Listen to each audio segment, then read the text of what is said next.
on some Goku, like jumping up and down, ready for a fight type shit. On that type of time, type shit. Morning stretches be the move. No cap. No cap at all. But what episode we on? Episode 22, y'all. Smart asses with smart mouth. It's the Braincast. Y'all know what it is. I'm the left side of the brain, Mr. Cedric, the gamer, or the creator, as most of y'all over here on YouTube would know me, as well as the laugh is killing me. The laugh is killing me, twin. Soon to be your favorite beverage, if not already. You already know all my accolades and whatnot. But talk about it. What's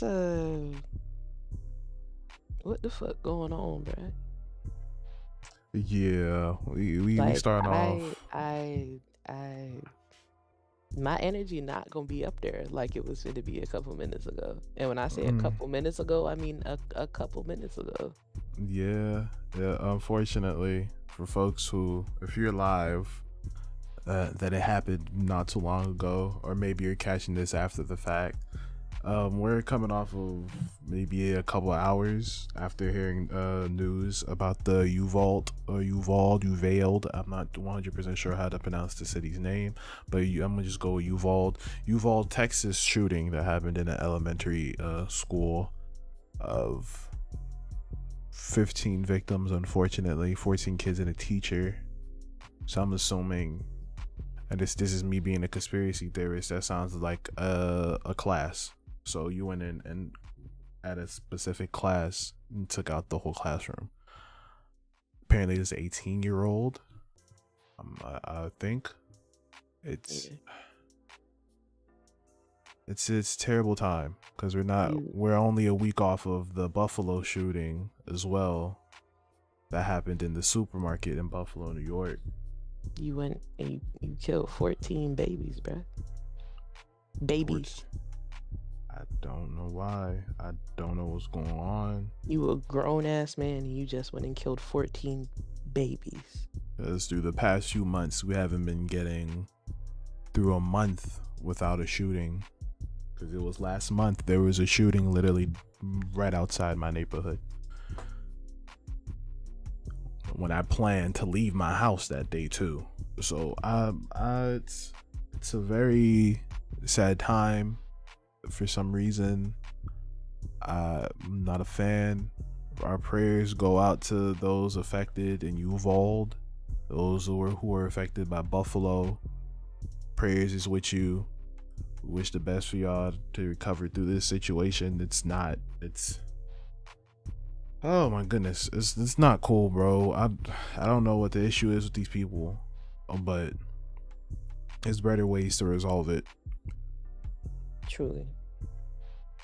So I mean, we gonna try and get through this episode, or we gonna get through this episode. You know what I'm saying, we're gonna do it for the folks in Uvalde and Buffalo. You feel me? Right. So, of course, we wasn't feeling the best last week. So for folks who was waiting for the episode last week, our fault. It'd be like that. Our fault, bro. You know, sometimes you gotta take a break so that way you don't come in here like this. You gotta take a break so you don't end up fake. I'm telling you.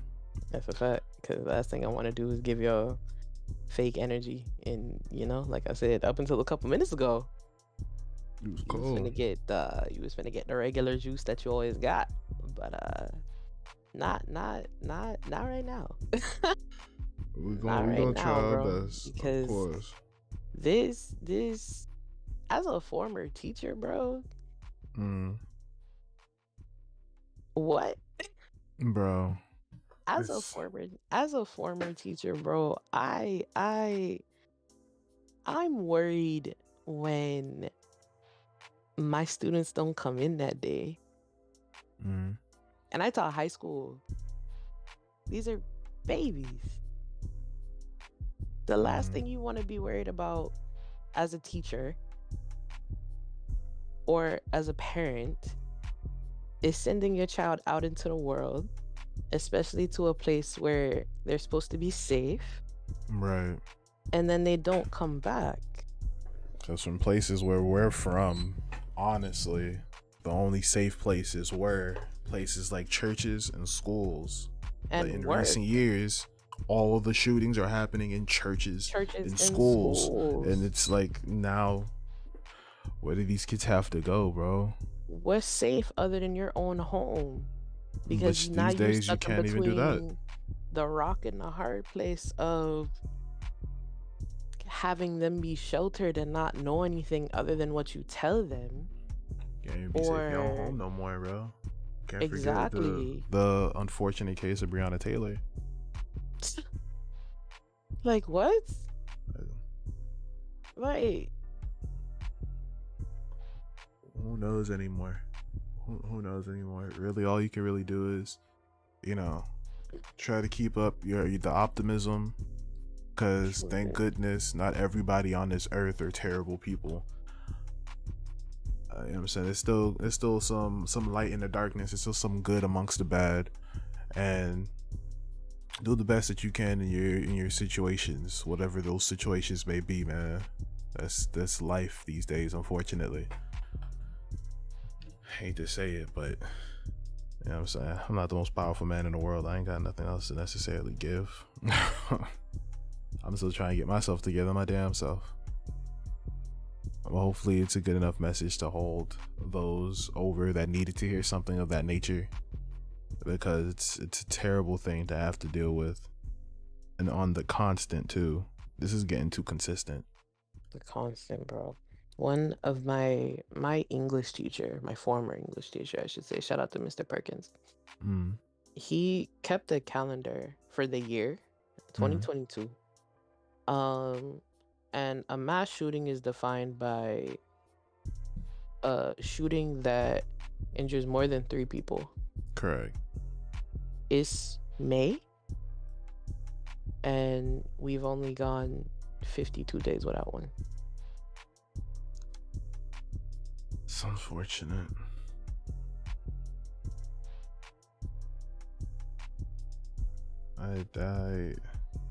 There's really nothing you can say anymore, bro. And this is when, and once again, I'm not trying to make this a racial thing, but this is when people start to understand what people in the hood have dealt with. Because when you start looking at a lot of these shootings in the hood, for real, and they start trying to interview some of the folks that live in the neighborhood, some of the residents, and all you hear is some of the same thing. It's like, well, as much as I would be hurt, it's just another day in the hood. It's starting to be like that now for everybody across the country, unfortunately. It's just another day in America. I hate that it's normalized, but at this point, being that you can't get this under control, it's getting normalized now. You don't know when something like this is going to happen or where, because these places aren't isolated. They're happening everywhere. Supermarkets, schools, churches, movie theaters, your own home. Where is there that's safe, honestly? No one's promised safety, honestly. All you can do is live life the best that you can with the time that you have, with the people that you love, and go from there, because you never know, unfortunately. So once again, prayers go out to all those affected from the tragedy in Buffalo and the tragedy in Uvalde. And I really hope this is the wake-up call to end this cycle, honestly. Because, man, it's an annoying situation. It's an annoying, a scary, and anxious situation. But anyway, let's try to catch up on what we missed, because we missed some shit. For sure. Have you listened to Mr. Morale and the Big Steppers yet? I have actually, yeah. I was in the middle of listening to it. Oh, before you started? So you haven't listened all the way through? I have, but I was giving it another deep rework beforehand. No, I feel you. Like, literally, I probably went through all the motions with the album by now. At this point, I've listened to it by myself. My first listen, I listened to it with Baby Girl. I listened to it again while looking through the lyrics, and I probably listened to it 3 other more times. I've gone through this album, bro. It has been a while since I've had an album that's taken my attention for me to go this deep through. And who else but Kendrick, to be honest? Truly. In all honesty. Who else but the man that everybody been waiting for to come back? For boy. Hey, who else but that man? He's been going through something.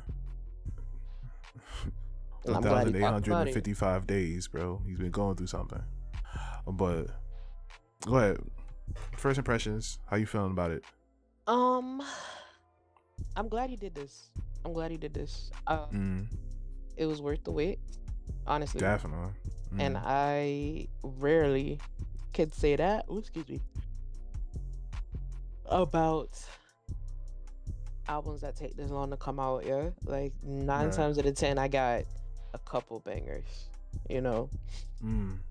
I'll listen to it cover to cover that one time just because I respect the artist, but never all the way through again.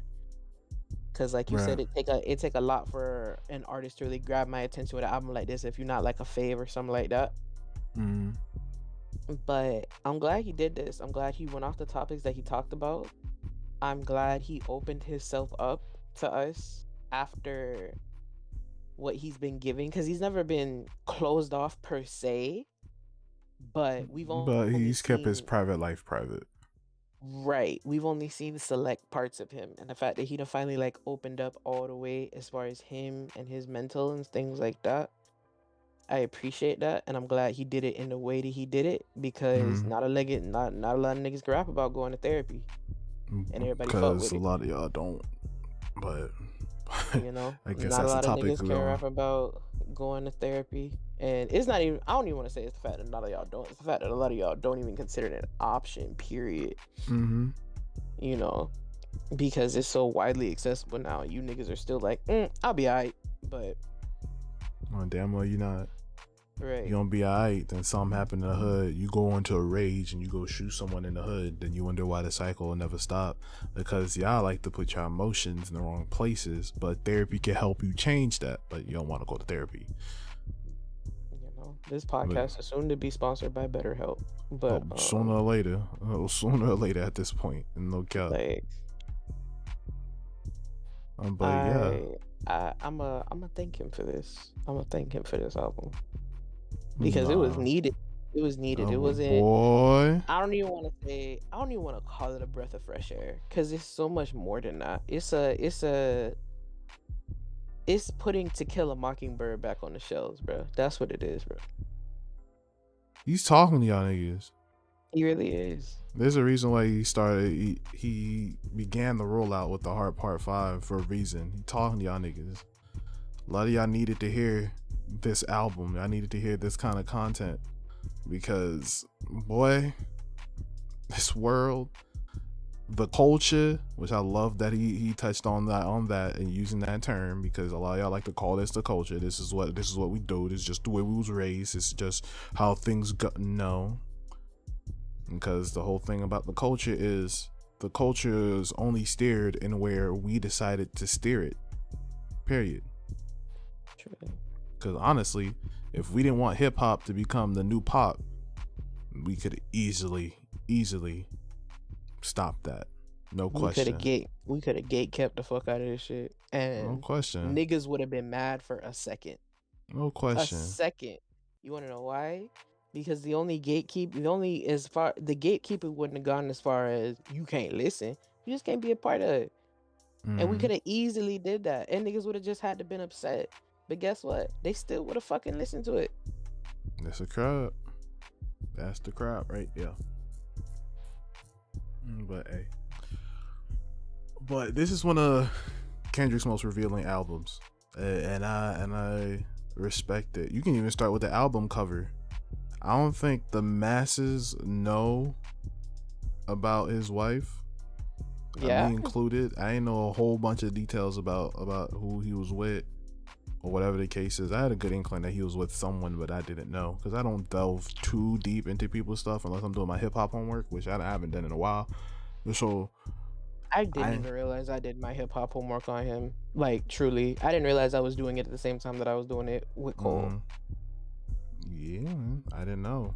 For folks who don't know, he has his wife on the album cover. That is his wife and his children. They just welcomed the second a baby into the world. I forgot her name. I don't know. He purposely retracted their names from the public, so we don't know the names of his children, but he does have a baby boy and a baby girl, if I remember correctly, as well as his wife is there. Also, we love the symbolism with him wearing the crown of thorns, just like Jesus. Indeed. And the glizzy in the back of his pants. You gotta do what you gotta do. And literally, as I was listening to it, I think it was the second time, and I was just looking at the album cover, and I was just like, "Yo, easy. He got a. Is that a stick? Yeah. In the back. It sure is. He got a thorn crown on. With the patched up holes in the wall.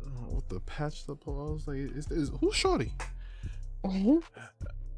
And I saw, of course, that was his baby girl, high school sweetheart, of course. Indeed, that's another thing a lot of people don't know. Oh yeah, they've been together since high school. Take shit. He done had this same woman on his back since he got here. Yes, sir. Miss Whitney Alford. Which you love, which you see that he's talking about the relationship throughout the album, which I thought was a great touch to have her actually get some audio lines on the album, which I thought was fire. Because shit, him going through therapy, as well as him touching up with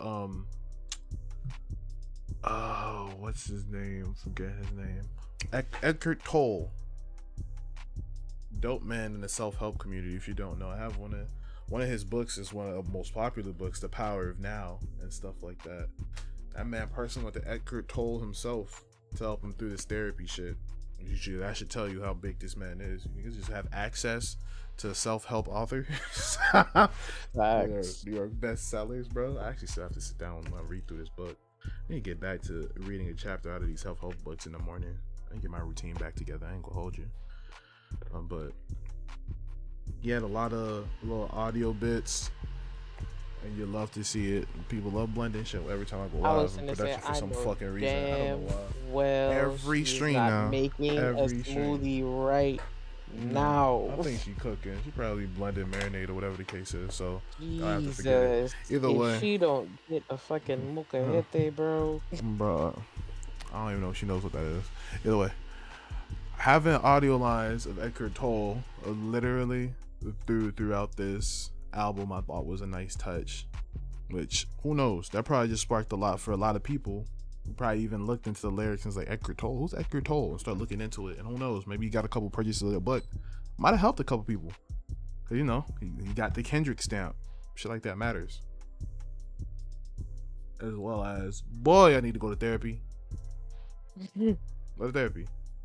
Because probably everybody out here probably thought, oh, you know, Kendrick he don't do nothing. You know, he's an angel. But yeah, you know, he was in the streets. He was doing whatever he needed to do.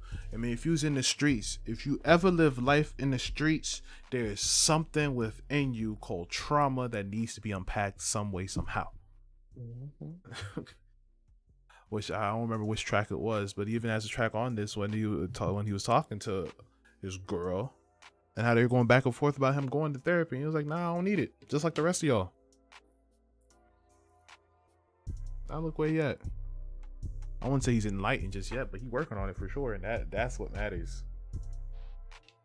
When you can highlight what your issues are, that's the first step towards overcoming them. Truly. Which is why one of my favorite tracks on the album, what is it called? Freaking Mother I Sober. Mother I Sober. I love Mother I Sober though. Mother I Sober is one of my favorites. Father Time for sure. We Cry Together. I exposed a lot of y'all. Boy, We Cry Together, bro. Exposed a lot of y'all. I love the concept of just making the song an argument.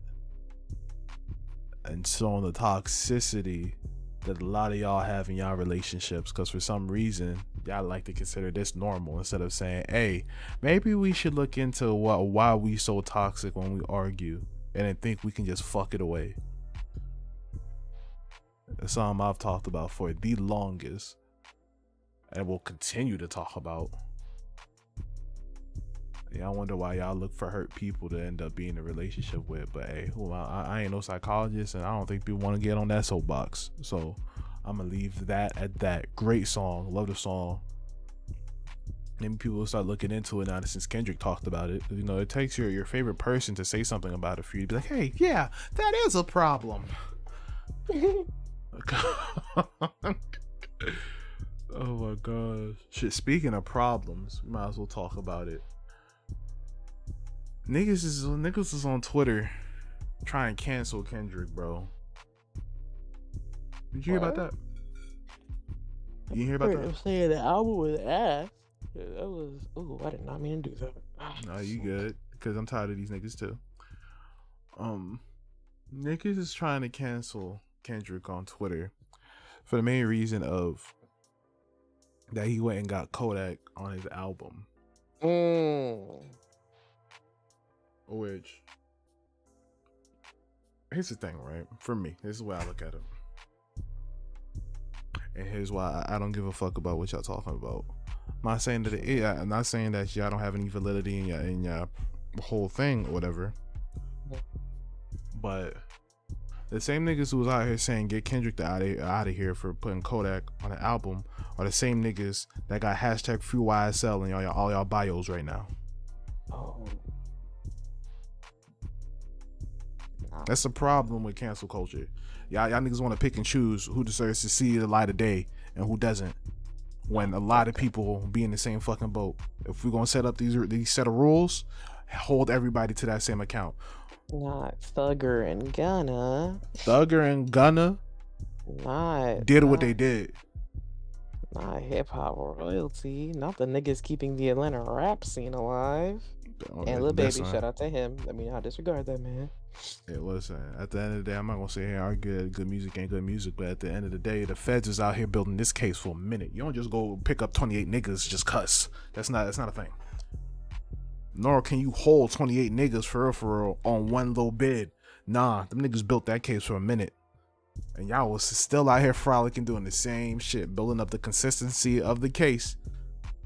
And then they swooped in and took all y'all. Y'all screaming FreeYSL. Y'all niggas is still out here and think that we don't know, but y'all niggas is still out here playing R. Kelly music at the cookouts. Talk about it. That's why I ain't been no one since. Niggas acting like the baby never did what he did. Which honestly, I honestly don't care. In all honesty, psychotic ass motherfucker. Y'all still screaming free Melvin, bitch. No sir. Facts. Keep that nigga under lock and fucking key.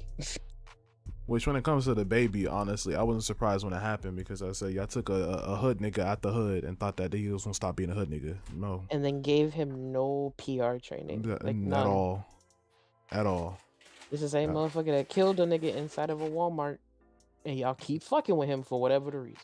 No, I mean, listen. At the end of the day, like I'm neutral to that guy. What he did was a hood nigga thing on stage. He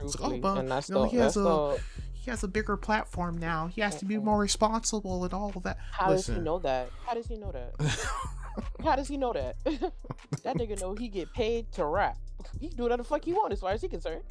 I'm gonna say, do y'all not see the consistency of who's being pushed when it comes to the industry? There's a bunch of niggas from the hood who's out here just talking their shit on tracks and making their money. I'm not gonna sit here and say that ain't no niggas out here trying to build something in the game. I'm not gonna say that. But a lot of niggas is out here just dropping their albums, making their money, and going about their business and going about the cycle. You niggas think I signed the most fucked up deal in the world. I just need the platform. That's how you niggas are working now. That's a fact. That's not a joke. It's a joke. Hee hee ha ha. But it's a joke because it's true. Like, that's the most accurate depiction of a nigga that's getting it out the mud right now that's actually getting signed, bro. I signed the most fucked up deal in the world. I just needed the platform. You just needed a platform. Like, for real, for real. I mean, if you knew you was that good and your music was really gonna hit, why sign a fucked up deal that's gonna fuck you up later? Huh. If you know for real, you guarantee your music that fire, and you already got labels chasing you, trying to get you to sign contracts. Why not play the long game? Make sure you own your music when it comes to your royalties. You know what I'm saying? Make sure you get your masters and your deal. And if they got a problem with that, you can go about your business and go from there. I'm not gonna say act like I know everything about the music business neither. I am not that kind of guy. But from what I have learned with the rest of the public, yeah, it'd be great to own your own shit so you don't get played later. You know what I'm saying? But of course, that brings it back here. This is who we support. Well, let me not say we, because I ain't like y'all. This is who y'all support. I choose these niggas, these problematic niggas. I put them on these pedestals. And then when certain other people do some shit that's in the same vein, oh nah, they not good. For what? Because Kendrick is probably, arguably, at the top of the Mount Rushmore right now in this game right now. He put Kodak on the album. He needs to get the fuck out of here. But we screaming free YSL. We still playing R. Kelly music at barbecues. We still, you know what I'm saying? Niggas out here saying, well, Melly need to get out of jail. All kinds of shit like this. Melly need to go to a padded cell. Is what the fuck he need to go. Sure, a lot of y'all niggas still think Tory Lanez is that nigga. Anywho, and y'all over here gonna tell me that Kendrick is fucked up for putting Kodak on the album. That's number one. He might be fucked up for putting Kodak on the album, but I want y'all to still realize your favorite rapper, they still fuck with him. Doing business with this man is a completely different situation because I know what's gonna sell and I know how fishy and how flaky my fans are. So no, I'm not gonna put his on there. But that don't mean your fave not still listening to him, not still kicking it with him, and everything in between. You wanna know why? Because I know what you gonna buy. However, Kenny don't give a fuck what you gonna buy. Whoever he want on his shit is who gonna be on his shit. And just because you not gonna buy it, don't mean the next motherfucker won't. Because you do not make or break an album sale. You not that important. As well as and this is arguable. Some people may agree with this. Some people may not. The whole album, Mr. Morales and the Big Steppers, was pushing a message that this man Kodak fit in perfectly without even having to say a word. Back in the hood, niggas has gone through shit and have some very unhealthy and honestly gross reactions into trying to get a work through that. Bringing it back to one of my favorite songs in the album, Mother I Sober. This is a quote. I have the lyrics up right here. So listen close before you start to pass judgment on how we move. Learn how we cope. Now, with the way cancel culture is and the way groupthink works, one person can say one thing, take some out of context, and everybody is running with it. That person's fucking terrible. Now, no, I'm not defending Kodak here. I can give a shit less about Kodak. However, I do know that since a lot of niggas don't like going to therapy, niggas don't know how to deal with trauma that they've been through. And unfortunately, there's a good chance that what Kodak has probably been through, the trauma that he's dealt with, is probably what led him to the situation that he was in. Does it make it okay? No, not at all. This is the reason why we go to therapy, so we learn how to work through these things healthily. But you know, I'm not saying my hood is worse than any other hood, but it's something about them South Florida streets, bro. Everybody is not built for them. It's just weird. There's a reason why Lil Wayne and Young Money came down to Miami, because these niggas was out here getting a little twist, grown ass women, so you lose their virginity. Shit like that. This is the shit that we deal with in the black community. Y'all can call me and my stomping grounds crazy all you want, bruh. But the shit that we done dealt with, on a summer day make most of you niggas fold. The shit that we done seen, just because it's a little bit too hot outside, will make a nigga rethink if he really about it. I'm telling you. But I'm gonna let y'all rock, bro. And like I said, I'm not saying my hood is any worse than the next. But it's something about the South Florida streets, bro. I'm telling you, it's the streets that we know. It's terrible that comes to every hood, which is the thing. It's terrible that comes with growing up black, unfortunately. There's some terrible evils and devils that's crept into the practices of growing up black that raises these black adults that do shit like what Kodak did and whatnot. Do y'all know why this man Kendrick chose the faces that he chose for the Heart Part 5 video and what he wrote about? Nah, but I know why he went from left to almost all the way right in the pan of the camera. You know? I mean, everybody knows the O.J. Simpson story. I don't even need to explain that. The Jussie Smollett story,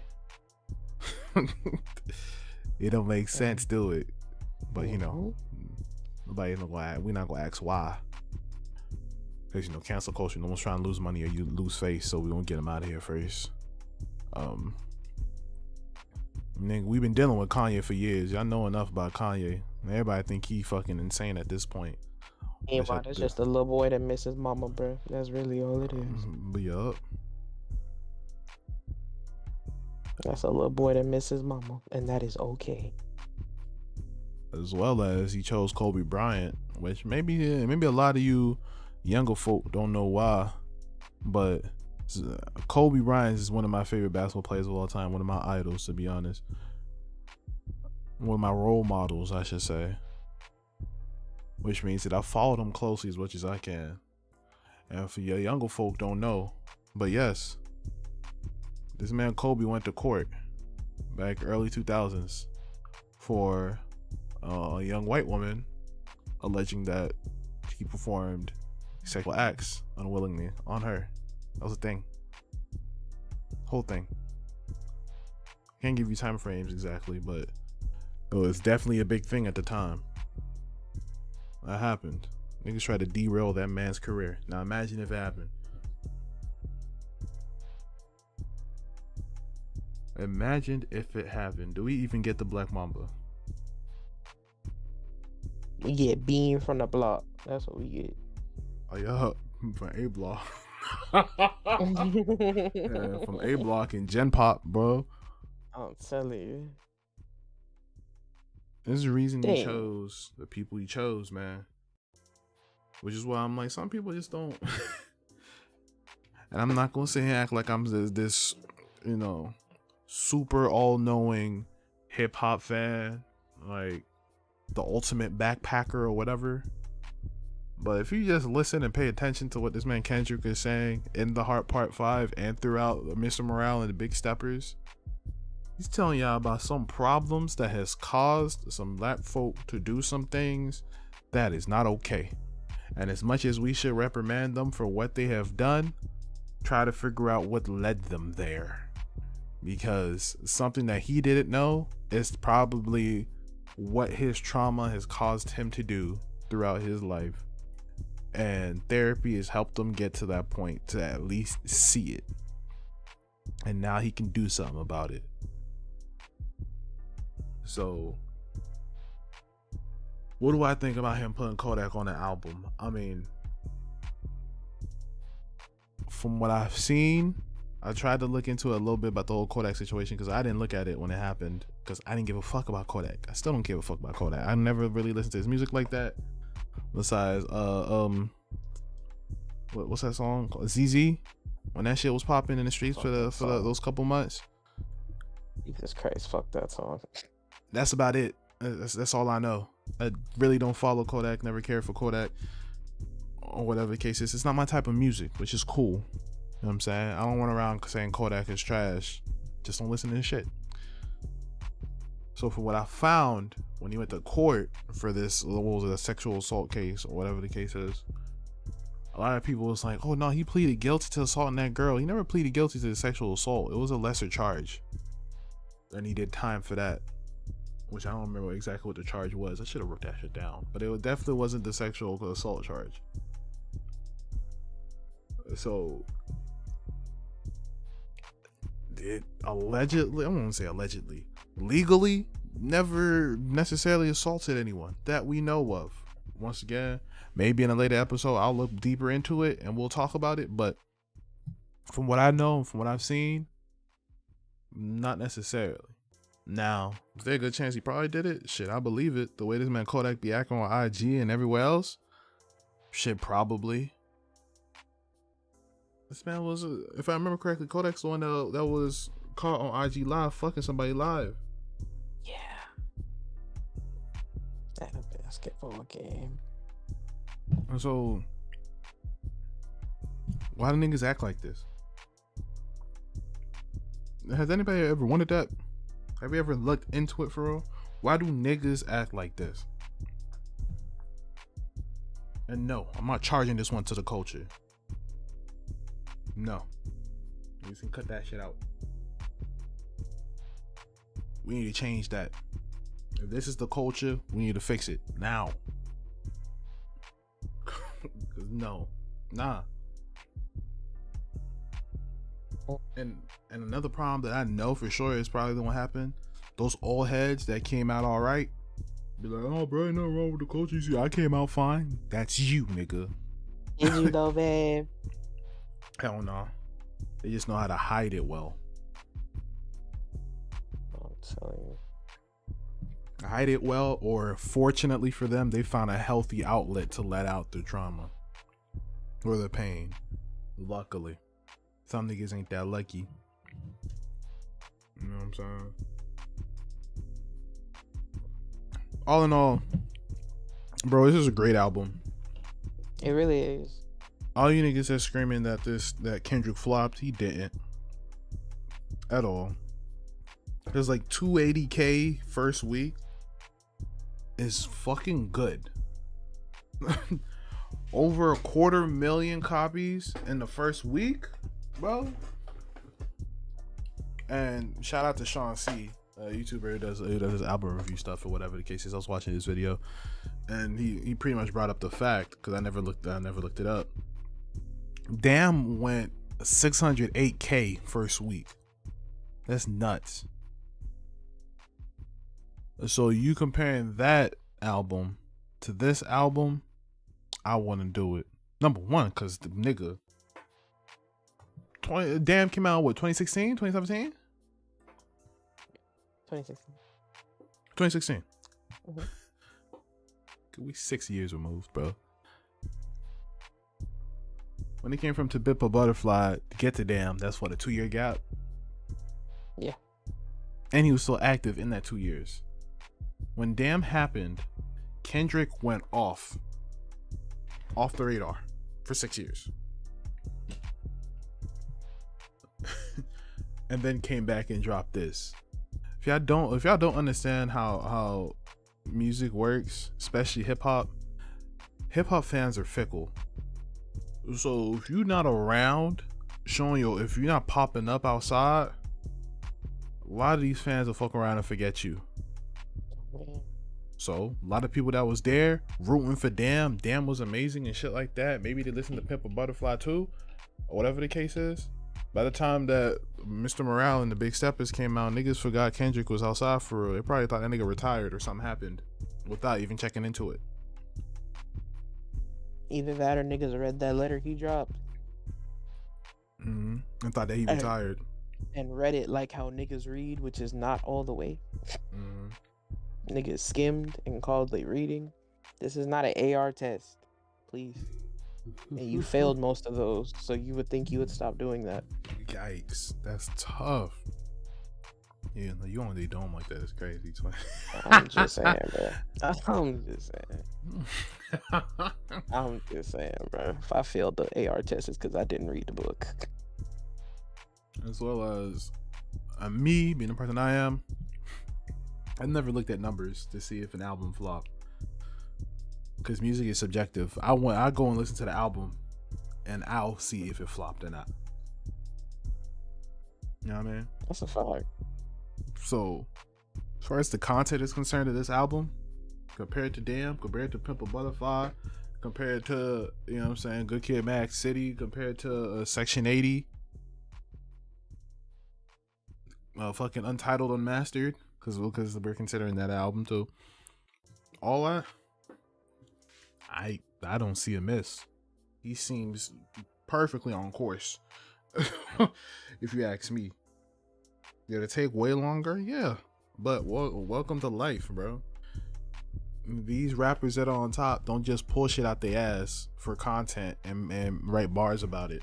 People like Kendrick, you experience those experiences and transform those into art, as well as observing experiences to be able to transform it into art. So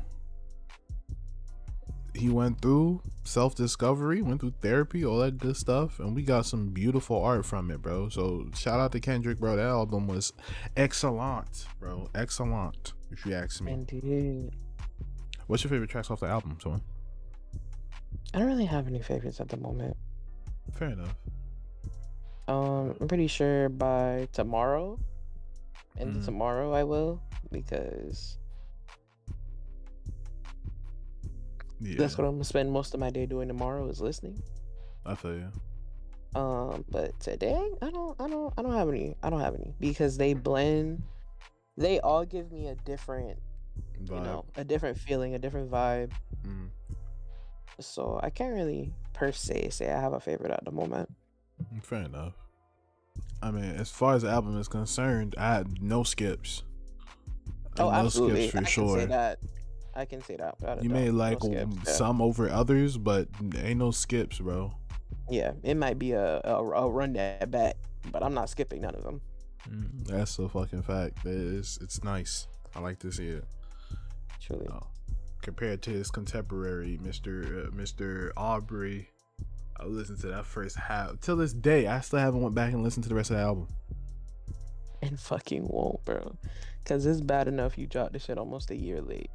And then you gave me that. Really?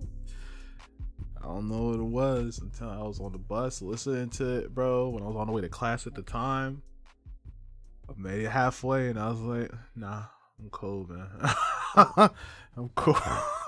And it's like, and just like it takes a lot for me to get in depth and, like, you know, give an album a 3-peat rework. I gotta do that bitch like I'm reading an essay or something like that, so I pertain the information correctly. It takes a lot for me to get halfway through an album and be like, no, because I give first of all, if I'm listening to your whole album, I fuck with you as an artist, right? It take a lot, bro. I even listened to Meg's album all the way through, and I did not like that. I did not. No, to this day I haven't listened to Certified Lover Boy all the way through, bro, and I don't think I will. I mean, I don't feel compelled to. It don't feel like Drake, bro. Or should I say, I lied. It feel like Drake. That's not Aubrey Graham, though. I listen to Aubrey Graham. Oh, dude. That's Drake, bitch. I don't listen to that nigga. Cause I think I made it all the way to. What did I fucking make it to? Was it like Pipe Down or some shit? Shit, you got farther than I did. I don't even remember where I stopped. All I know is I didn't finish listening. I didn't. I don't even remember which track I left off on. I remember Champagne Poetry, but then again, nigga, that's the fucking intro. Literally. So, come on, bro. Because Champagne Poetry was I fucked with the vibe. I fucked with the vibe of that joint, and I don't remember anything else. And I listened to half of the album. And that's because one thing about it, two things for sure. Drake know how to write an intro. Yeah, but yeah, man. Drake know his formula, bro, and it's been working. It's continuing to work. I mean, shout out to that man, but still, for me, shout out to that man. For me, I don't remember anything else. Yeah, Giveon on the album. I didn't even know that. You see, I'm looking through this track list right now. Yeah, he definitely I didn't even know he had Giveon on the album. That's on the 4th track. And mind you, I told you I listened to the first half. So I listened to the nigga and don't even remember the shit, bro. That's sick as hell, bro. So that should tell you the difference for me. Like, for me, Drake is always gonna be a hit maker, but actually, you know what? Let's talk about it. Talk about it. Some people may consider this a hot take. It is what it is. If you want to talk about it, let's talk about it. Be in the comments or be in the live chat. Give us your feedback regardless, yeah? Regardless, please. We appreciate it. In my eyes, comments, I'm not gonna ask, but anyway, go ahead. In my eyes, Drake has transitioned from an artist to a hit maker. I hate that for him. And yes, there's a difference between an artist and a hit maker. I hate that for him. Because artists can make hits, but not every hit maker is an artist. Facts. And Drake was an artist for a hot minute. Yeah, there's a reason why niggas still yelling to this day that fucking Everything before Scorpion was artistry. I gotta look at the albums. Everything before Scorpion was artistry, but we started to get the hitmaker vibe during Views. I don't know about that one. Really? I feel like we started getting that vibe since fucking if you're reading this, it's too late. Nothing was the same. Was the last hurrah, for sure. Was the last attempt. Let me recall if you're reading this is too late. If you're reading this is too late was in the midst of beef, so you're right.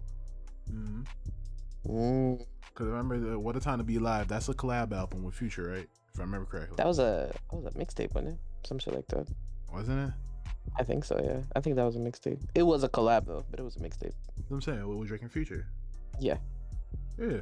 Them niggas just like having fun together, so they went ahead and did something. That's really it. They did. That's so funny. That's really it, bro. Like, I'm not funny. That niggas is like, hey, what you doing tomorrow? Facts. I'm so sorry. Those niggas is just cool with each other, so it's like, yeah, you know what? Yeah, let's do some shit. All right, cool. And they came out and did What a Time to Be Alive. What a time to be alive, bro. Fucking football locker room hype up. Wait, at the end of the day, I mean, look, do your thing. I'm not mad at it. What a Time to Be Alive was cool. It was a vibe. But and that's what it was meant to be. It wasn't meant to be nothing more than a vibe. Thanks. But after Nothing Was the Same, bro, the artistry, well, I'm not saying the artistry went out the window, because the boy is nice. He can make art. The boy can rap. The boy can make music. But as far as you're just choosing not to, bro. It's simple as that. He's chasing the accolades now. That's what it feels like, at least. And the thing is, you would think for somebody who has so many already that would be enough. And it's not even the fact that you have so many. The ones that you have weigh so heavily, bro. Right. There aren't any that you can get that weigh as heavily as the ones you already got. That the ones you got when so early. Like, your first few accolades weigh heavier than anything else by your name. So anything you get after that is just a pat on the back, for real. I mean, yeah. Drake's doing it at this point just to do it. Which, I mean, enjoy your life. Oh yeah, do your thing, brother. You good at something and you want to keep doing it. That's what we call a passion. So do that. That's a fact. Do that, bro. But I'd be lying to you if I told you the Certified Lover Boy. But ain't never worked. But you know. No, exactly. But like I said, well, like I was going to say, I'd be lying to you if I told you that Certified Lover Boy, I can't speak English. Certified Lover Boy feels that much different from Scorpion. If anybody wants to argue against it, please. Which I also didn't listen to all the way through. Nah, the Scorpion I listened to both sides. I listened to the whole double album. I did. And there's some hitters on there. I'm not gonna sit here and lie. And a lot of people didn't like Scorpion, and I'm like, I mean, I get it, cause it's a Drake album. Drake has a formula now. Mm-hmm. I think by the time Views for real hit, I think like it was solidified with More Life, because More Life, man, it came out and said it's a playlist, not an album, and we all ate that shit up. That's him flexing his formula at this point. Facts. A playlist, not an album. It's a playlist. And my question was, playlist for what? And no one ever gave me an answer. I said, a playlist for what, bro? What are we going for? Drake fans going on a drive. I mean, Drake does that. That's the sound, and I feel like that was the formula he was going for, bro. That at 2 a.m. late drive, you just want some vibey music on. That's what he was aiming for. And hey, man, I give you that, bro. You got the vibe for sure. You got it down pack at this point. But for somebody who listened through all of Scorpion and only half of Certified Lover Boy, and I only listened to the first half, doesn't sound like that much of a difference. I'm not gonna hold you. I mean, I can't argue with the numbers. People's eating the shit up, and if I were you too, I say it all the time, bro. Don't fix something that ain't broke. So if the world gonna keep eating it up, bro, I keep putting it out. Shit. I'm saying keep baking that shit like you're baking it, my boy. Because the fuck, why change it to prove to someone else that you about this shit for real? But I don't know. You feel more like a machine rather than an artist now. Which, I mean, if you okay with that, do your thing, brother. The songs that appeal to me, I'll listen to them, and that's really about it. As far as Drake is concerned, the boy can spit. The boy is talented. The boy is nice. He got the celebrity status, the celebrity appeal. You know what I'm saying? He's built that personality that damn near everybody and their mama fuck with. And for folks that don't fuck with it, you look bad. You end up looking like the bad boy in the situation. Funny. You know what's funny about this whole debate? Plus the last time that we did a pod, right? It was on Jack Harlow's album. Yeah. You know what? No. Let's talk about it. We were talking about it last night, and we'll talk about it here on the pod. For folks who weren't here for the last episode, when we actually delved into it and looked into the whole Jack Harlow situation and how much of an industry plant that he looked like now. Because after looking at everything that we looked at, Jack, I'm not gonna lie to you, look like a plant. Everything you said because Discord got me out of here. I'm sick. Nah, we good. I was just recapping everybody because I was like, if you was on the last episode, you know the little journey we went on when we looked into Jack and how much he looks like an industry plant.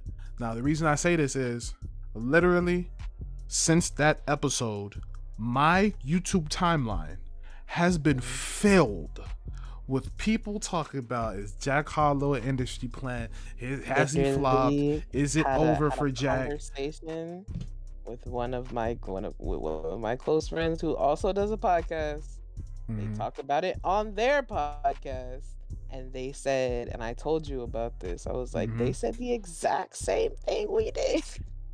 I swear. And it was like the only difference is we did the research like live, like while we did it live, literally. If you go back to, if you listen to the last episode after this episode, obviously they had obviously they were going off of things that they had heard. We did the research like live simply because like I was telling Said, I've listened to him before this album came out, but now that this album then came out, it's giving plant. And when I explained to my friend, he was like, I didn't know any of that. I was like, does it?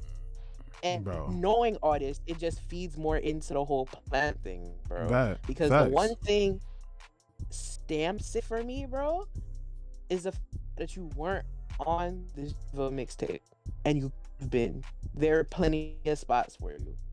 Yeah, for folks who don't know, he signed to the DJ Drama, and DJ Drama obviously is honestly the forefront of the Gangsta Girls mixtapes for real. Like he's that guy. You hear DJ Drama with Weezy, Drill's mixtape, a Girls mixtape is coming out.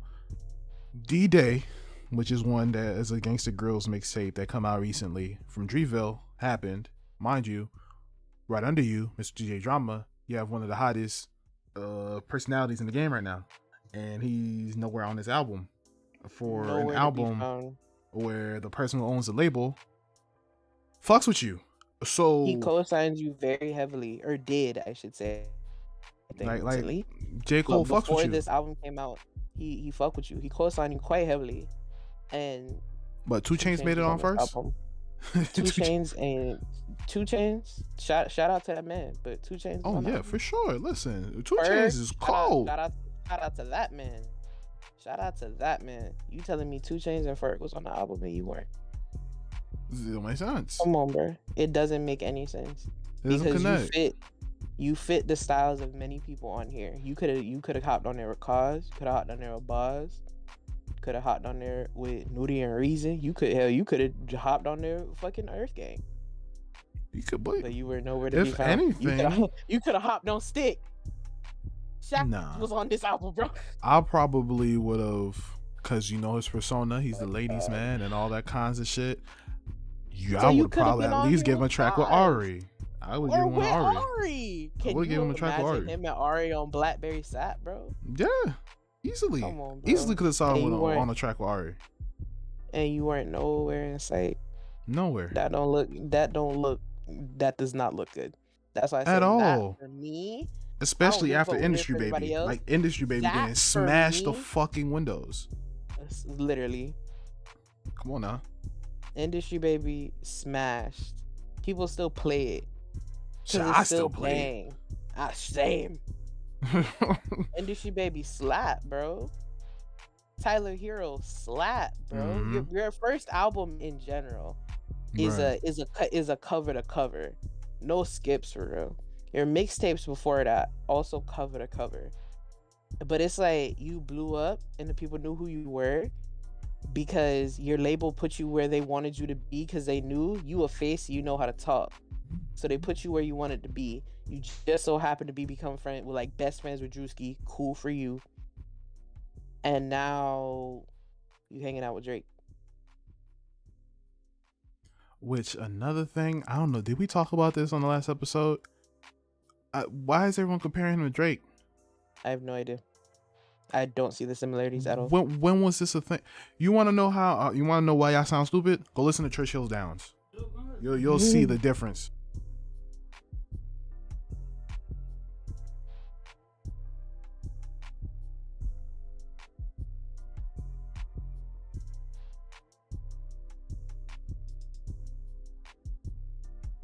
Anyhow, sorry about that, y'all. But yeah. I'm like, no reason for y'all to be comparing Drake to that man. Like I said, y'all want to tell how he's not the same at all? Go listen to Churchill Downs. Literally, beat fire. Fuck, is that beat fucking fire? That vibe is lit. I listened to the track because that was the track everybody was talking about for some reason. So I went and listened to it. I listened to it 4 times by now. Love the instrumental.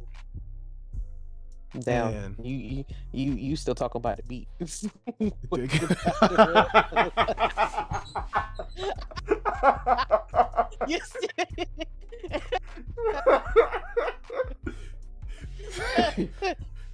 Yo.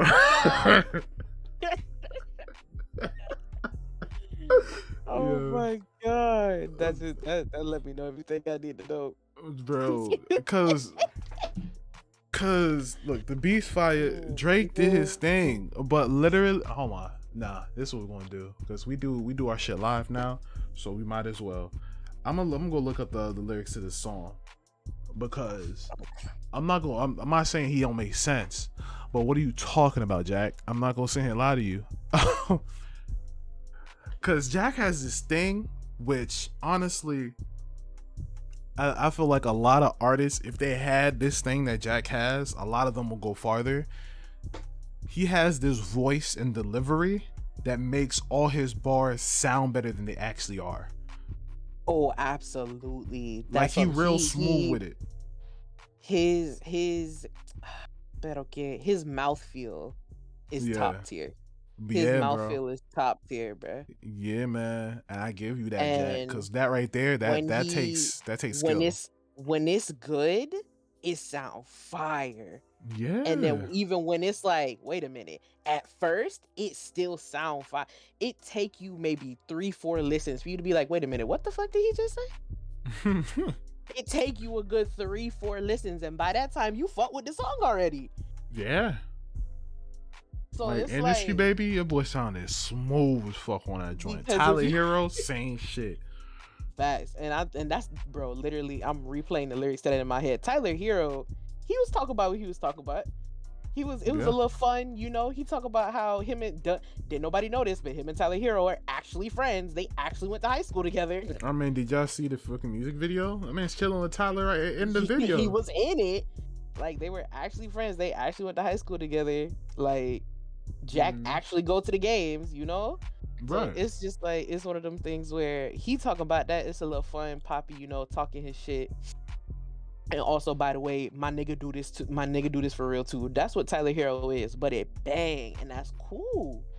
But it's like, you listen to First Class, and First Class is, I don't want to say it's bad. It's mid. It don't feel like what it's supposed to feel like. It's it's a perfect example of how good his mouthfeel is. Yeah. It's a perfect example of it, because if you listen, I wanted to like it. I did. Listening to him. I wanted to listen to him rap the way he rap. That could have been so much. First Class could have been so much better.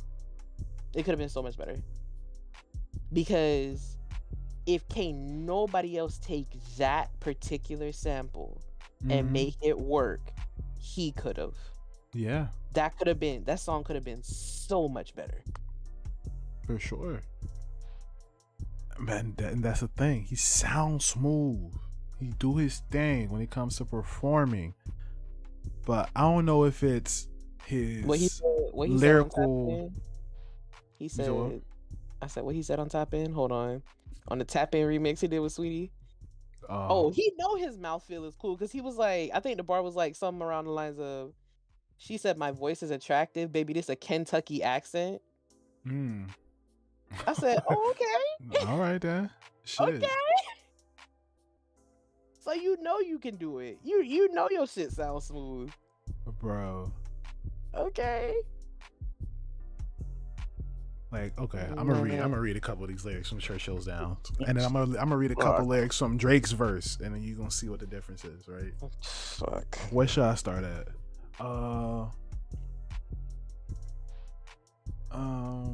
Sometimes when I sit back and I really let it register, I did everything I said I would, and I said it first. I was like, okay, Jack. Okay. Yeah.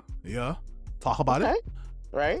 I mean, the world's a denial, but they all know what I'm headed for. Right. Okay, it's a start. We about to feed these youngins to the metaverse. Meanwhile, I'm over here just trying to pen a verse. Okay. All right. Okay. All right. Because I'm done being extra with the extroverts. Now you're starting to lose me. Because ain't you an extrovert? When was you an introvert? Maybe I don't know you. Okay, I ain't go to school with you, or whatever the case is. But as far as your persona is, I'm gonna say this. He, and this is what I got from the first album. He is very. That's why I keep quoting that quote that I was quoting. You know, if you watched last episode, he very humble, like on the inside. Like, he just recently started to be kind of being friends with Drewski is what made him this big. You know. He everywhere type beat. So I feel like he was for a minute real introverted. Respectful.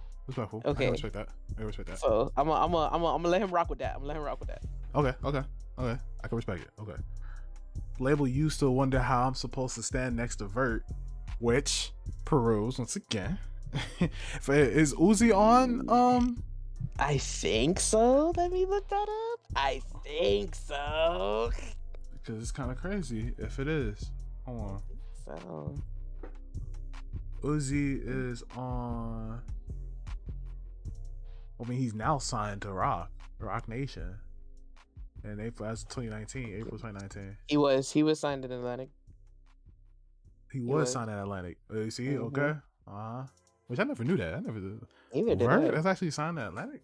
Interesting. That nigga signed The Rock is what got me surprised. So that unfortunately, this is starting to add more to his plant. Is that what? Never mind. Yeah, I'm gonna let. it's I'm starting not. to add more to his plant. I'm gonna say is the that label why used to wonder how I'm supposed to stand next to Vert, so they lost Vert, one of the biggest acts in recent years, and they needed someone to fucking pop. Kodak was doing Kodak shit. Cardi ain't really Cardi's just a personality at this point. Like Cardi put out music whenever she feel like putting out music because she getting her money by just being her at this point. That's good for her. Shout out to her and her alcoholic whipped cream. For sure. Shout out to her and her alcoholic whipped cream. So Atlantic needed a win. And Atlantic is known for putting out personalities. Correct. Not artists, personalities. If they're an artist, double check. But Atlantic is known for putting out personalities. Okay. And then here comes Jack Harlow. Probably never thought I would get these legs to work, which, I mean, sure, yeah. I work hard, but hard shit don't need no extra work, which, I mean, it kind of do. I mean, it kind of does. That's why it's called hard work. That's when I started saying, okay, That's why I was like, I'm gonna let you rock for that extroverted line. I'm gonna let you rock for that because I've seen you grow as a person. But that's why I show up in a sweatshirt and let it burn. The world's mine. I just say, fuck it, let it turn. The girl's mine. I say, fuck it, have a turn. And I was like, oh, well, yeah, he said that. That's this is according to genius.com. I'm reading the lyrics. Genius been airing this nigga out.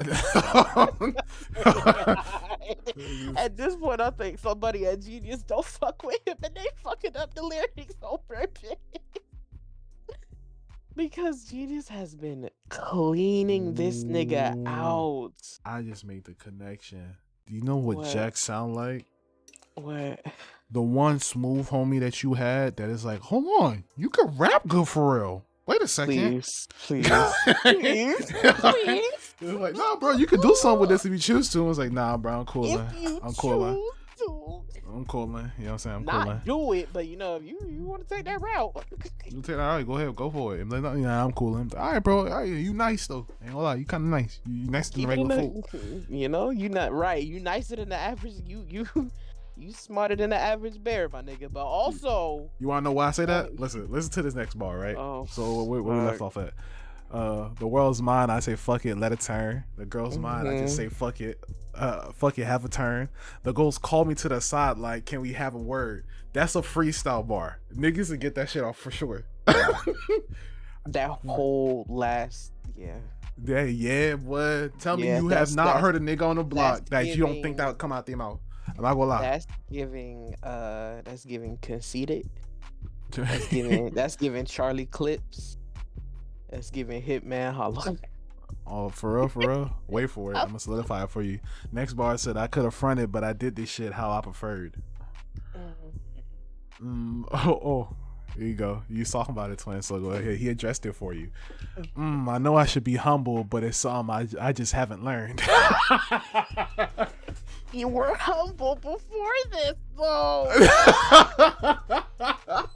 You said I keep it humble so y'all can have a little shine. I keep it calm so y'all can have a good time.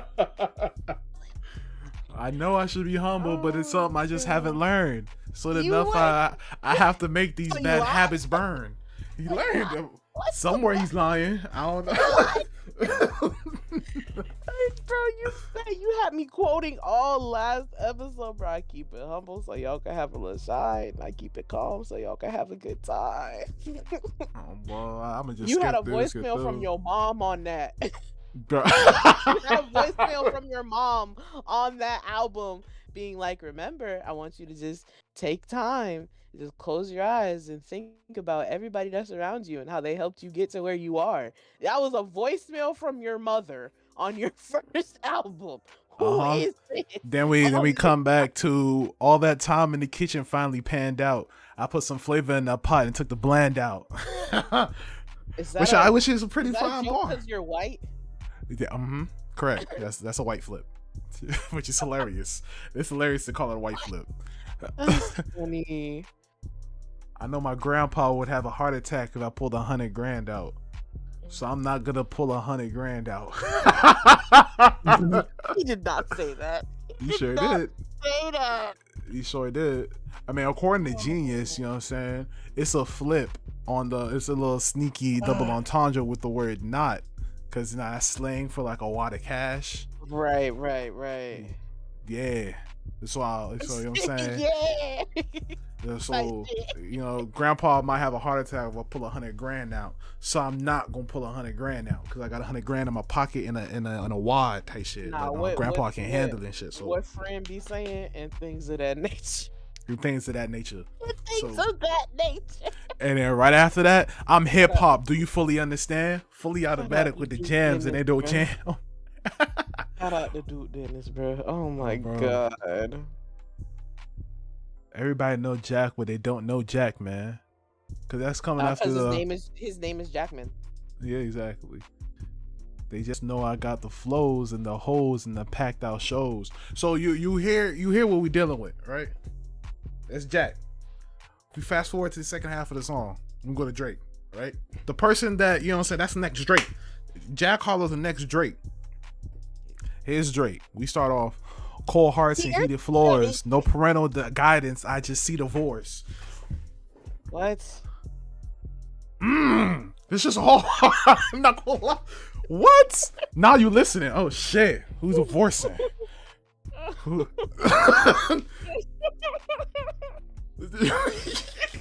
This is Jack Harlow's contemporary, apparently. Cold hearts and heated floors. No parental guidance. I just see divorce. Therapy sessions. I'm in a waiting room reading Forbes. Abandonment issues. I'm getting treated for. Nigga. Okay. I'm invested. Okay. I felt that. I'm invested. Okay. Well, nigga, I said, let me read. Hold on. 1, 2, 3. That's the first 4 bars. Where does any of that verse from Jack Harlow I just heard even compares to the first 4 bars? that little knot entendre he did. And that little oh my god. I mean, maybe I give him this, right? So, okay, maybe this compares, right? You tell me if I'm lying, right? So he said, I know in Toronto they got salt for the roads, but schools closed into Kentucky, so I like when it snowed. The kids carry chopsticks, not for rice in the bowl. School counselors all know how their life is at home. Cold like the Minnesota Vikings at home. Before I met Drizzy, I knew he and I would get along. You know what I'm saying? Maybe that. No? Yeah, I take that. I'll take that. Okay, maybe that. Why they got chopsticks though? You know, chopsticks like sticks. You know, oh, like guns. Pull up with the stick, yeah. Let it hit like. I didn't know y'all got down like that in Kentucky, respectfully. Apparently that's what it is. They out there. Respectfully, I didn't know y'all got down like that. Hey, bro. You know, but cold hearts and cold floors. Cold hearts and cold floors out there, boy. Anyway, so how much water can I fit under the bridge before it overflows? That's a fucking question. This is Drake. This is Drake. This is Drake. This is a fucking question. Say, damn, Jack, way to redeem yourself. Never mind. Nah, that's Drake. Redeem yourself, my nigga. Never mind. Nah, that's Drake. Definitely a Drake part. Oh, for sure. How much water do you let under the bridge before it overflows? How much water can I fit under the bridge before it overflows? My son's gotta learn that forgiveness is a lonely road. The cribs on his will like motor homes, bro. The cribs on his will like motor homes, nigga. That one line kill all of Jack's verse. I'm not gonna lie.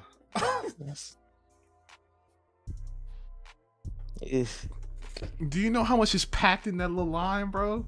I'm saying, because I know this whole verse was like a second. I know it was. Bro. The son's gotta learn that forgiveness is a lonely road. The crib's on his will like a motorhome. So he just talked about his son. His son is still pretty young, you know, with children, young children. You got the crib, let them sleep in or whatever. But also, when it comes to slang, we call our house cribs. And you know, some cribs be on the wheel like motorhomes. Because motorhomes, the crib, they both homes. And motorhomes be on wheels because they can be Nigga, please, man. Niggas love to try and test us like they know what we on. Chubbs got the magazine cover like Rolling Stone because it's only Chubbs who made it on Rolling Stone. This nigga brought up Chubbs. Definitely did. Shout out to that man who be everywhere, bruh. That man be everywhere. Shout out to that man. But facts, because we already know how they rock. They throwing stones. Whenever you getting bigger, there's growing pains. I got enough pull to make the city start throwing games. Because by the time that this verse came out, the Raptors just got kicked out the playoffs and shit. They did. I tell you know what I'm saying? I'm out here making a mockery. I got my realtor out here playing Monopoly hard. Can I address you when you don't own property? You know what I'm saying?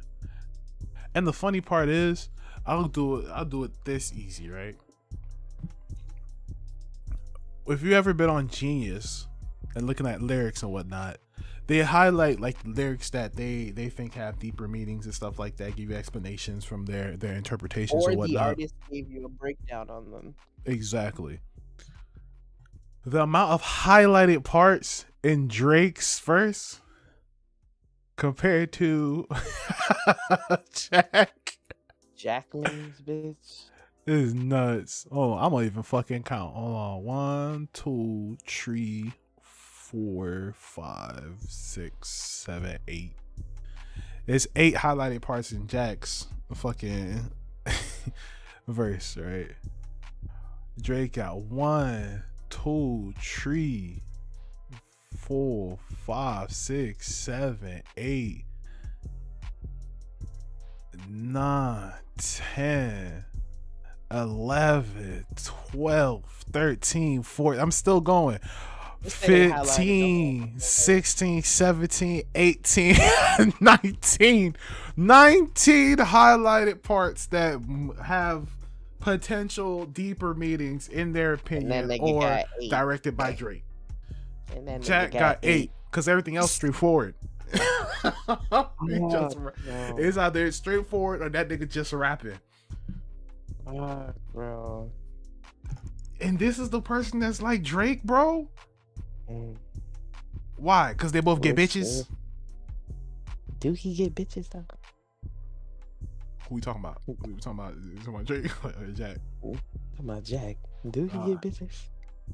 Or do he just like? Do he? Let's talk about it. Okay. Let's talk about it. Let's talk about it from the female point of view. You feel me? Let's talk about it. That's an attractive white man. You feel me? I've heard.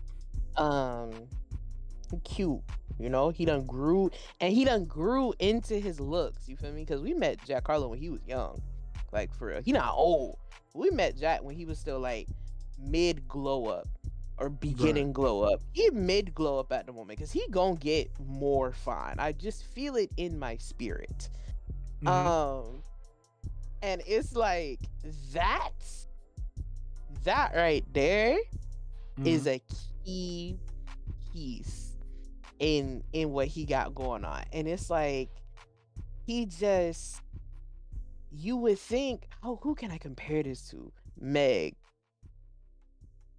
When everybody was up in arms about Meg dating Wiz and G-Eazy and fucking Moneybagg and like all these other niggas because she was bad, and that's what you do when you're young. You know, when you that age and you find you can date multiple people at the same time. Jack's not dating, talking, entertaining anyone. He just letting motherfuckers fall all over him. That's it. That is all. He'll give a bitch a hug and bitches go nuts. And that's it. And I'm like, What are you doing with that? Nothing. So it's like he either is doing it to like, you know, keep that up, keep that, you know, like he defined his white thing walking at the moment, Right. or you know you finna get more fine, and then you gonna start acting like a hoochie daddy. I'm dead. A hoochie daddy crazy. Cause like he's literally just like, and he's so, when Jack performs, cause I've seen his concerts, bruh, he don't do hella big crowds unless it's like a festival or something like that. So you got bitches like writing on their Snapchat, like on their screen, and like putting it up in the air. Like one girl was like, "Give me your number," and this nigga wrote back and he was like, "I'm shy." Like, bro, what? But it's like, I've heard people who have like meet and greets with him, or even like he'll like come out while you standing in line and like just speak to y'all. Like he give you that like girlfriend treatment for that split second while you having a meet and greet with him.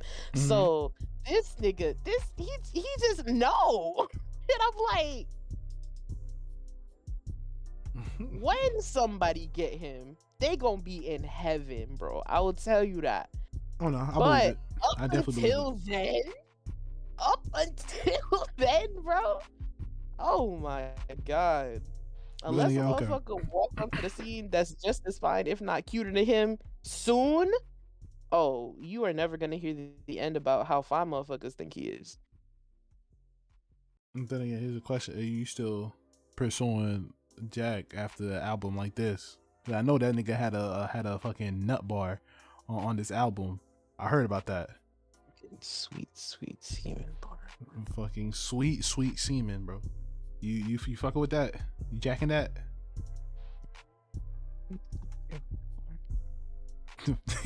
Take that as no. I'm not fucking with that part. Cause come on, okay. What song was it? I need to look this up. It was on First Class. That was First Class? Yeah. That's how you know I didn't care to listen to the song for real. Cause when I got halfway through that song, I was like, bro, this ain't it, man. I'm not gonna lie. When that song came out, this nigga Jack had Kai walking around the house. He was fucking guzzling pineapple juice. And every time, I think AJ said something about like, he was like, bro, why you drinking all the pineapple juice? Like, you know, he's like, I'm worried about your teeth. And he was like, oh, you know, I'm just trying to make sure all the, he was trying to make sure my ladies get the sweet semen. And I was like, ew. Oh, okay, I see it. Back in 2019, I was outside freely, but now they got me out for me. Now they got it out for me. Okay. I don't care what frat that you was in. You can't alpha me. Keep dreaming. Pineapple juice. I give a sweet semen. Oh my god, Jack. I hate it so much. I've never hated anything more. So pretty much that whole bar is right there is you saying that you don't care what fraternity you from, I can pull your bitch and nut in her? Yes. Black Greeks, he's coming for you. Let me stop. I'm sorry. I scrolled a little bit more. Because I listened to this song just once and I didn't give it no more play because I was like, it just ain't it. So I never cared for the lyrics. He said, hard drive full of heat seeking, trying to come the same day as Jack, rethink it. You don't need Da Vinci, you need Jesus. Jack, you sound like Russ. Jack, somebody tell Russ to do a collab. If Russ does a collab with Jack Harlow. Listen, bro, I got it. Here's another big. Get this as your blog title. Russ is a better Jack Harlow. Russ is a better Jack Harlow, bro.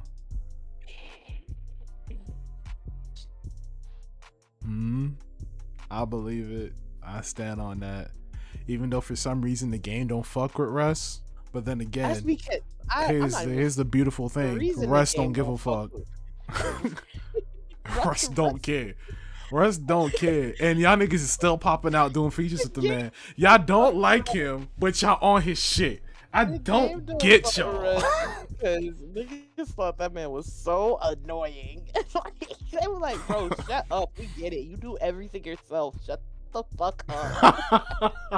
I think that's why. Because I personally fought with Russ, but have you ever heard that nigga talk? Have you ever heard that man get... Have you ever heard an interview from that nigga? I'd be like, bro, shut the fuck up. Back when I still fucked with Joe Budden and shit. You remember Joe Budden had that pull up series where he'll just pull up on certain artists and do the interviews. He did one with Russ. Yeah. I watched that shit from beginning to end, and I get it. I get it, bro. You got every right to be as you know, as cocky as you are, because you're absolutely right. You do everything by yourself, and all of it hit. All of it. But like I know. Bro, shut the fuck up sometimes, bro. Be talking. I'll be like, you know what? You're right. Yeah, I was like, you give yourself your own flowers, and I love that for you, because everybody don't do that. Everybody doesn't do that, bro. Because some people take cockiness and they be like, oh, I'm the shit, and that's it. You actually give yourself your own flowers. But shut up. Like, no. Sometimes it's okay to be like, I'm that nigga in silence. Like, hey, G's do move in silence. Like lasagna. How many niggas got that line off? I know a good couple of niggas got that bar off. Or tried to flip that line some way, somehow. G's moving silent like lasagna. They definitely did. Bro, speaking of bars, we're still on topic. Right. Tell me why, you feel me? And Rage brought this to my attention, to the attention of the community. Why the fuck did somebody try to steal Bust Down Rolly Avalanche, bro? No, he didn't. I promise you, bro. This nigga, Nardo Wick, who is in the city, bro, tried to steal Bust Down Rolly, bro. I was like, that song just went out and apparently did numbers too. Bro. I think that shit did like half a million or $1 million the first couple days. Hell yeah, bro. Bust Down, that shit hit. The song hit. It does. We can sit up here and say, you know, Twin that sat on that verse forever, and he finally added a new one to it, but the song bust. Okay, no, he got a new verse and it's good. It's good. Kai did his thing. He got the perfect feature for that shit. You feel me? Shout out to Kai Sinat and Ellie. Shout out to Chopper, bro. Shout out to Chopper. Shout out to Bestie and Twin. You feel me? But that nigga not tried. He did. Nah, that nigga really thought he could do that, and when nobody noticed, like, and it's like he really took the bar, and it's like it's the laziest example of yeah, you can copy my work, but don't do it the same. It's the laziest example, bruh. Because you're basically saying the same thing. You just done added a few words and took a few words away. That's crazy. Like, and Ray was like, this nigga is goofy as hell for this. And I'm like, no, you mad goofy for that, bruh. Was it in a song? Yes. Matter of fact, I'm gonna hold on, bro. Hold on. I need to find it now. I also got one more thing to talk about with y'all, bro. How y'all feel about Juneteenth ice cream? About who? You heard what I said. I don't know how I feel. What are you? Juneteenth ice cream? I don't know. Ice cream, man. You want to know the flavor? This sound like blaxploitation, bro. You want to know the flavor? I'm scared, but you lay it on me. Red velvet. Oh my god, bro. Oh my god. No, it's not, bro. Y'all make me mad, bro. What the fuck, dog? You want to know the kicker, bro? You want to know the kicker, bro? Lay it on me, bro. You want to know who put it out? Oh my god. Oh, bro.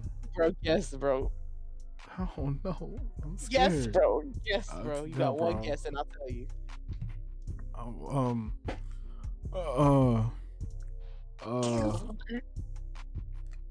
Fuck. What's that? What's that company niggas like? Shit. Bluebell. That's what you think about. Not Bluebell. Fuck. Fuck. What's it called, bro? Briars. I'm dead ass looking it up right now.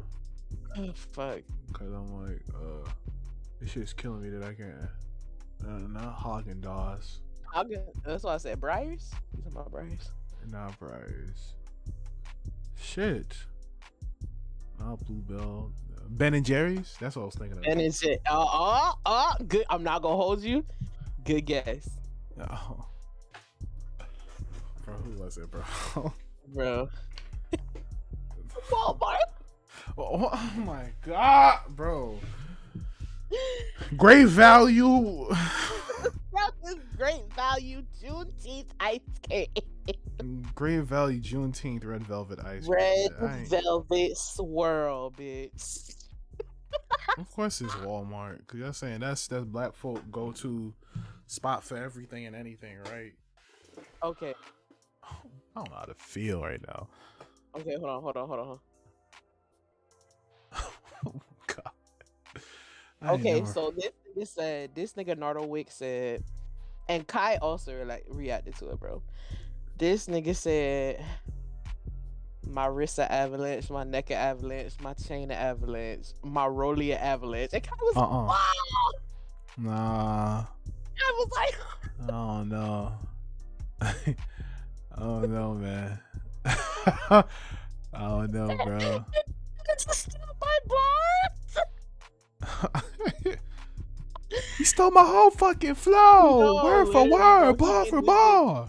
He is in this bitch cackling, bro. He said, Nardo. Somebody in the comments said this is first time rapping it.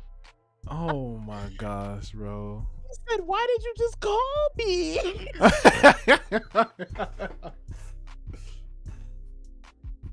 Yo, why didn't you just call me? It's hilarious.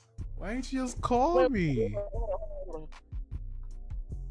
He said, why did you just call me? That's funny. I can't, bro. Oh, he said, my wrist a avalanche, my mouth a avalanche, my bitch ain't average. Oh, okay. Alright. It's alright, my man, bro. Oh my god. It's okay, man. It's alright, bro.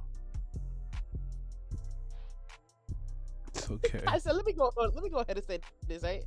I ain't never heard a nigga call this shit an avalanche. Call this shit an avalanche until I started saying it. And I must agree with him, bro. I must agree. God. Who was saying bust down Rolly? Nobody as much before Kai, for real, or at all? Who was calling they shit an avalanche before Kai, bruh? And now you just out the blue. I think this song came out like 3 weeks ago, bruh. Yeah. This song came out. Nardo Wick shit came out maybe like 3 weeks ago. Kai song Hit Chopper came out maybe a little bit before that. It's like, and everybody know, the Bust Down Rolly verse been out for a year at this point, if not longer. It's been out for a year as far as we know. That nigga probably been saying this shit for who the fuck knows how long, bro. Shit. Cause everybody from fucking Dirt, the fucking all the O Block done heard of that shit now. Hell yeah. So it's just like, really, bruh? This nigga said, my wrist a avalanche, my mouth a avalanche, my bitch ain't average. Come on, bro. Nah, bro. Come on, bro. Right. You could at least hit it, bro. Certain lines, certain bars. You just can't. You can't hide when you biting them, bro. And that's one of them. That one's clear as day. Talks like that. That's clear as day. Talks like that, bro. Nah, bro. Nobody else talks like that, bro. And in that specific order, bro. Come on, dog. Because at this point, you say avalanche in a bar and be like, oh, Kai say that. Because I've never even heard, as far as I know, I've never even heard a bitch even use that in a bar. No, nobody has. That's a Kai Cenat thing. Bro. That's a Kai Cenat thing. It's a Kai Cenat thing, bro. And you telling me while he's still living in Atlanta, you're an Atlanta up and coming rapper, and you did that? He not even from here. Not even from here, bro. Yeah, that boy's a New Yorker. I'm sick. That shit was so funny. But as far as like I said, y'all, how y'all feel about Juneteenth ice cream? No, man. You not fucking with it? Blaxploitation, bro. Blaxploitation. Along with, you feel me? Juneteenth themed paper plates, cups, and silverware for the party. Let me find out there's whipped confetti on there, bitch. Oh, bitch. I would have screamed. Confetti with a handle on it, bro. That would be fucking confetti in the sick. shape of whips is nuts. I'm not gonna hold you. Walmart put out a Juneteenth themed ice cream flavored with red velvet. You know, somebody on Twitter said, I could have swore we asked for reparations, not red velvet swirls. Facts. And I fucking screamed. I was on the floor in this bitch, keeled over in pain because I was laughing so hard. But anywho, they've recently taken it off the shelves. Obviously, you know, because of the tremendous they've taken it off the shelves. Oh my gosh, the tremendous backlash. Ooh, not backlash. The blacklash. Hell yeah, that's exactly what it is. No, call it what it is. That's a blacklash, bro. Backlash, obviously, by the Black community and its supporters, as well as shined a spotlight on Black-owned companies that sell ice cream at Walmart. That's all you had to do. All you had to do was push this shit to the front. You'd have been fine. You know, that's all you had to do, man. All you had to do. I'm just trying to figure out who, of all flavors, bro. Of all flavors. I find somebody was like, you could have at least made it butter pecan. Bro. And I'm like, I mean, you're right, but you could have just not did it. But my thing is, it was. I see where you were coming from. You want to be all inclusive. You feel me? But at the same time, we are not doing cake and ice cream on Juneteenth. We are not doing that. We're not doing it. We are not doing cake and ice cream on Juneteenth, bro. The last thing a motherfucker will worry about is some fucking ice cream. And on top of that, I've never had a good red velvet ice cream. So I didn't even know there was red velvet ice cream out there. I ain't gonna hold you. Listen, like I've never had a good. There are few, and none of the ones I've had are good. I'm gonna try this Black-owned one. But if this is nasty too, red velvet ice cream is just nasty. I'm trying to figure out how do you make fake chocolate ice cream. Well, let me not say that. Because red velvet is cake. Red velvet everything is good besides ice cream, from what I'm hearing. It's like I believe, if I'm not mistaken, it is vanilla ice cream. Red velvet swirled with white chocolate. You know, to replace like the cream cheese or whatever. Okay. And I'm pretty sure, because that's how Cheesecake Factory does their red velvet cheesecakes. They use white chocolate instead of cream cheese. So if they're going that route, it might be cool because I fuck with Cheesecake Factory's red velvet cheesecake.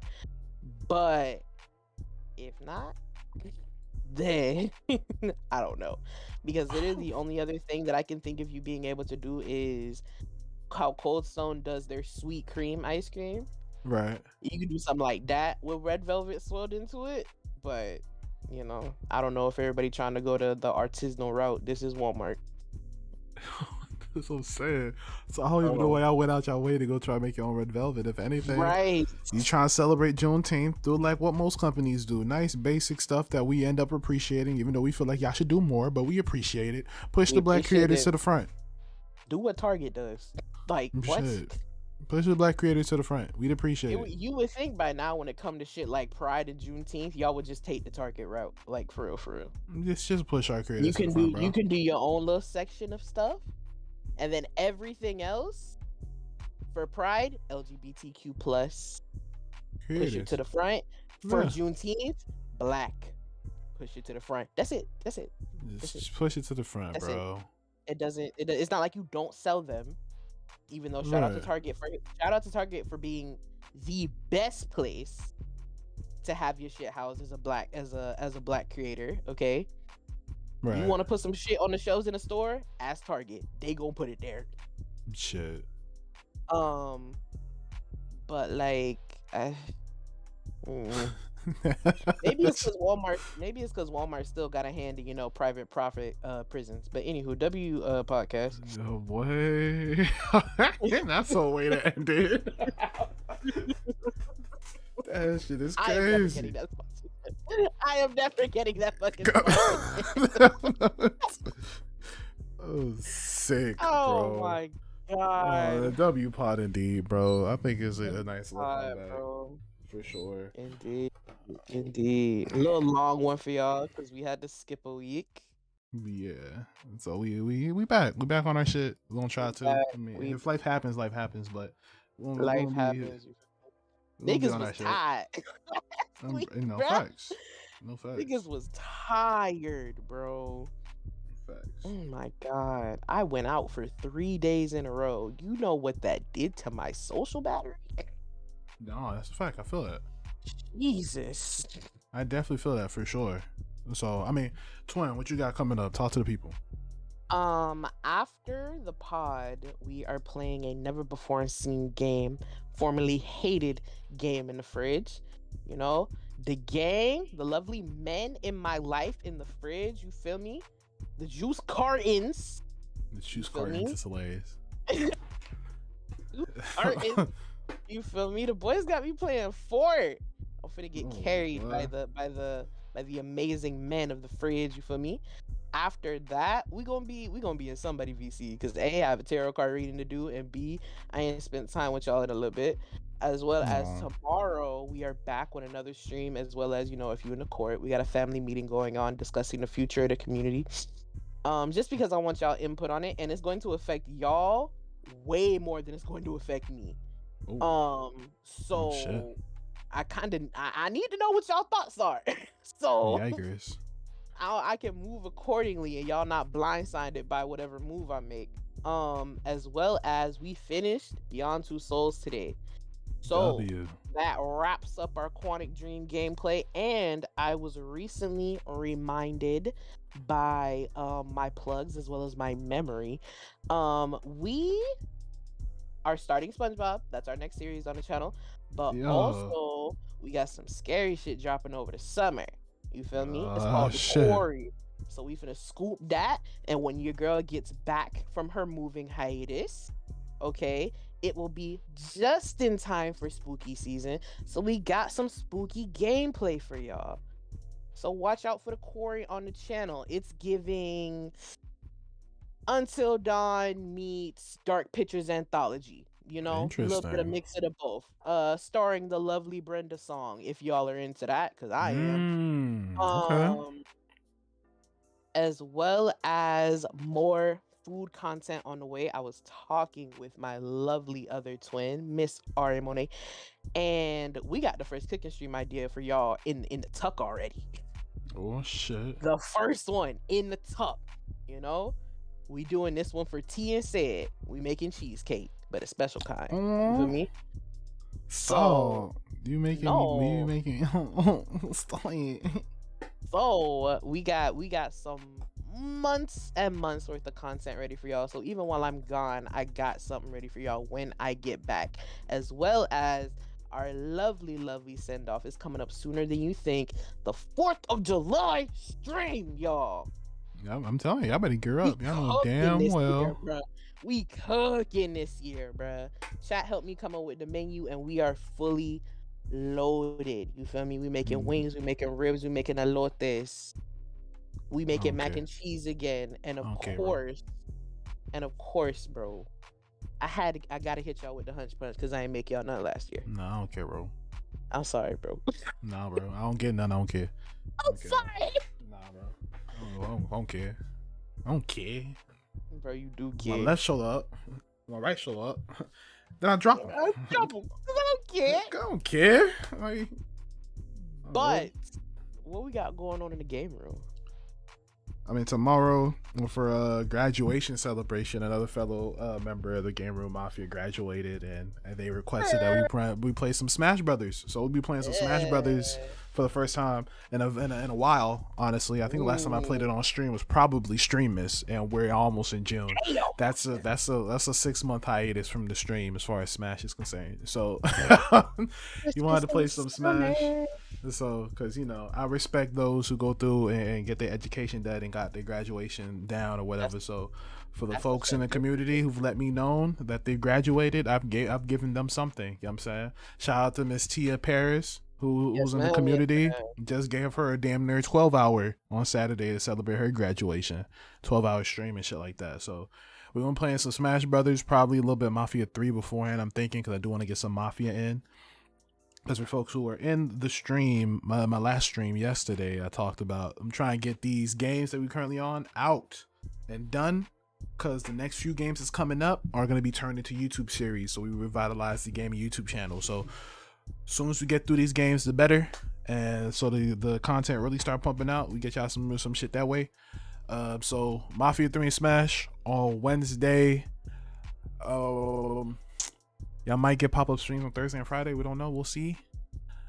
And probably in the next week or so, we'll start doing our little hip-hop homework streams for the grad streams and stuff like that. Game Room After Dark streams. Yes, sir. I'm going to put a poll out sometime this week and see what people are interested in doing. So we're going to get through our little music and shit. We're going to get some music content and music review stuff out there. In no way, shape, or form am I no music expert. So I'm telling y'all right now, if y'all start turning up in my chat about how I'm wrong, about my opinions, I won't say anything, because I know what my minds are going to end up doing. I don't have to do anything. So I'm putting it out there now. I'm popping your ass in the kneecaps. I'm not going to play with you. So you don't agree with my opinion? You don't agree with my opinion? You know what I'm saying? We can have a discussion. I'm always down for a discussion, because I love music, love content, I love all that kind of stuff. And the one thing I do love for sure is conversation. So let's have a conversation. Let's discuss it.